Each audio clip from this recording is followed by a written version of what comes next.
po vend edhe kultivues i narkotikëve. Por ka mungesë kapacitetesh, sa i përket temës së sigurisë, normal që Kosova ka sfida të mëdha jo vetëm tani, po në vazhdimsi që nga përfundimi i luftës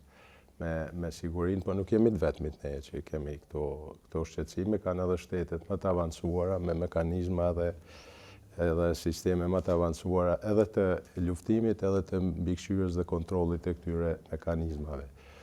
Është shqetësuese se në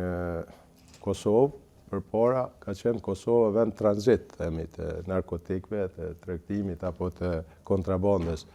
së mallrave, të njerëzve dhe qenieve njerëzore, po edhe krimeve të tjera të pa organizuara dhe të organizuara, mirë po kohët fundit është shqetësuese vërtet se ne nuk jemi vetëm vend tranzit, po vend edhe kultivues i narkotikëve. Për momentin, mekanizmat e sigurisë, unë besoj se janë të fokusuar edhe në luftimin e këtyre dukurive negative,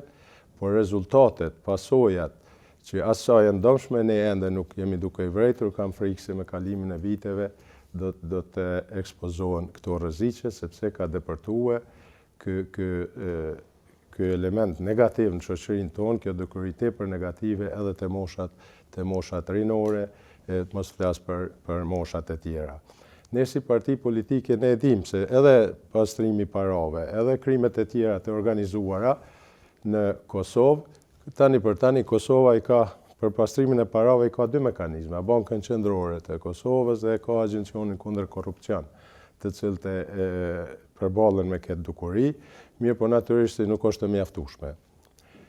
Po ashtu mekanizmat e hetimit, ndjekjes dhe